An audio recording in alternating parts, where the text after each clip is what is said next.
وقال رضي الله تعالى عنه ثم قال سيدي محمد العلم لدني علم عظيم وهو علم السلف الله يعطينا ما أعطاهم.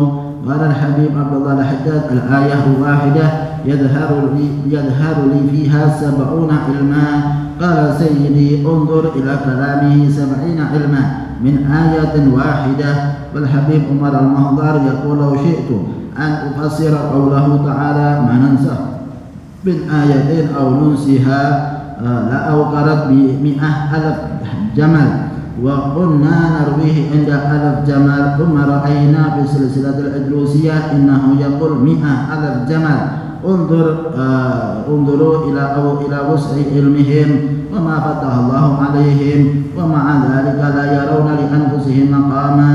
يقول الحبيب عبد الله الحداد يا ويح النفس القوية عن السبيل السوية أضحت تروج عليه وكسبها الجاه والمال. انظروا إلى اعترافه يعتقد في نفسه هذا الكلام ومع ذلك هو يقول المال الذي بين يدي لا أرى لي به زيادة على أحد من أهل تريم ولو أني أقدر أن أقودهم كلهم لأنفقت عليهم والعلم الذي عندي لا أرى به إني أحسن وأعرف من أحد بلغ بهم التواضع إلى آخر ما قال رضي الله تعالى وأرضاه.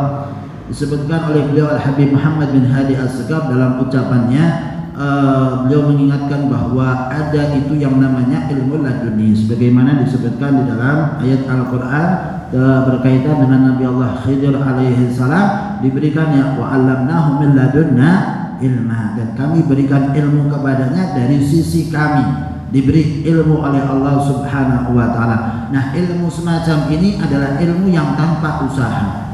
Ilmu yang tanpa usaha. Ada ilmu yang lewat usaha, belajar seseorang mempelajarinya, menghafal dan dia mendapatkan ilmu tersebut.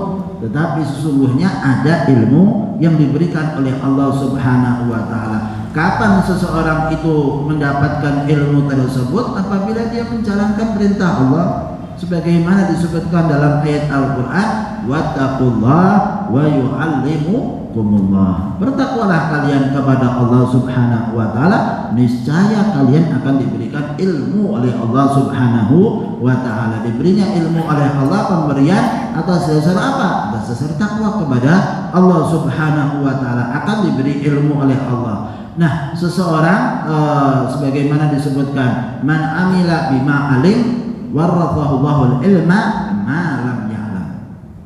Siapa yang mengamalkan ilmu yang didapat, dia akan diberikan oleh Allah Subhanahu wa taala ilmu yang enggak perlu pakai usaha.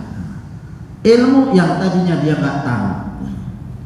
Apabila seseorang mengamalkan ilmu yang dia peroleh, terus dia amalkan, maka dia akan dapatkan ilmu yang diberikan oleh Allah Subhanahu wa taala kepada dirinya.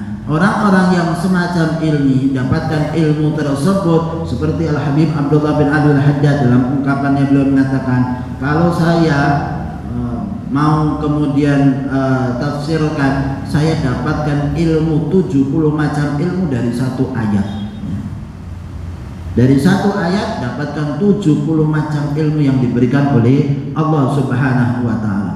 Al-Habib Umar Al-Muhtar mengatakan dalam ungkapan beliau, saya kalau mau tafsirkan satu ayat, manansakh min ayatin aw nunsiha na'ti bi khairin minha aw mithliha, niscaya akan membuat penuh 100.000 unta. 100.000 unta bawa tulisan daripada tafsir yang dijelaskan oleh beliau. Dari apa itu? Dari satu ayat saja. Kalau sudah dibukakan oleh Allah Subhanahu wa taala semacam ini. Tetapi ikhwan rahimakumullah, mereka itu sudah mendapatkan ilmu semacam itu diiringi dengan sikap tawadhu. Lihat bagaimana beliau Al-Habib Abdullah bin Al-Haddad mengatakan, ya waiha nafsil ghawiyah anis sabilis sawiyah adhat turawij alayya wa qasduhal jah wal mal. Dia katakan kepada dirinya sendiri, nafsunya, wahai nafsu, kamu itu pinginnya cuma harta, cuma pinginnya kedudukan dok. Siapa? Beliau Habib Abdullah bin Al-Haddad, dalam keadaan fakir, dalam keadaan tidak punya apa-apa. Beliau katakan, saya ini inginnya kok cuma harta, kok cuma kedudukan saja. Bagaimana beliau lihat pengakuannya semacam ini, dan beliau menyatakan, harta yang saya punya, saya nggak merasa punya sesuatu, nggak pernah merasa oh saya punya sesuatu, padahal ada hartanya, tapi nggak pernah merasa lebih daripada orang lain. Walau anni aqdiru an aqutahum kullahum la anfaqtu alaihim. Kalau saya mampu, saya mau berikan kepada orang-orang ahli tarim semuanya untuk memberikan makan kepada mereka setiap hari, saya akan kasih. Jadi nggak merasa memiliki dengan harta yang dia punya. Kemudian beliau juga mengatakan dalam ungkapannya, wal ilmu ladzi indi la arabihi anni ahsan wa araf min ahadin. Ilmu yang saya punya ini, saya enggak merasa lebih baik daripada orang lain, lebih tahu daripada orang lain, enggak. Ini keadaan mereka sudah dikasih ilmu oleh Allah Subhanahu wa taala, tapi tawadhu'nya luar biasa. Maka jangan kita ngaku-ngaku. Zaman sekarang ini kan gampang orang mengaku-ngaku. Oh, saya bisa punya ilmu semacam ini, punya ilmu semacam ini. Tapi mana akhlaknya, mana adabnya?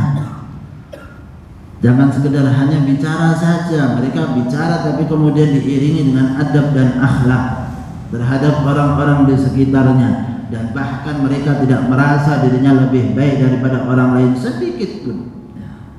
Padahal dikasih ilmu oleh Allah Subhanahu wa taala lebih daripada yang lain, tapi pengakuan dalam hatinya adalah tetap merasa yang paling buruk ya saya. Karena semacam itu. Itulah orang-orang salaf, itulah orang-orang yang salih, orang-orang yang dekat kepada Allah Subhanahu wa taala semacam itu. Karena tahu bahwa ilmu yang didapat itu adalah pemberian dari Allah Subhanahu wa taala. Kalau Allah Subhanahu wa taala yang memberi, Allah Subhanahu wa taala bisa pula mencabutnya. Bukan suatu hal yang sulit bagi Allah Subhanahu wa taala untuk dicabut. Maka seseorang harus tetap mempunyai rasa takut kepada Allah Subhanahu wa taala dalam setiap waktu dan setiap saatnya. Maka seseorang tidak pernah daripada orang salaf menganggap bahwa dirinya lebih baik. Kalau dia mengatakan punya ilmu ini, punya ilmu itu adalah nikmat yang diberikan oleh Allah. Wa amma bi nikmati rabbika fahadits. Terhadap nikmat Tuhanmu Allah Subhanahu wa taala, maka ceritakan. Orang boleh menceritakan bahwa saya punya ini, saya punya ini. Dan banyak para ulama mengatakan dalam ungkapan mereka, saya meninggal punya 100 ilmu dan sampai saat ini nggak ada yang tanya, kecuali 16 macam ilmu saja. Sudah masa akhirnya, beliau sudah masa mau wafatnya, saya punya 100 ilmu katanya, tapi yang ditanya orang cuma 16 macam saja. 80 macam lebih ilmu nggak pernah ditanya sama orang.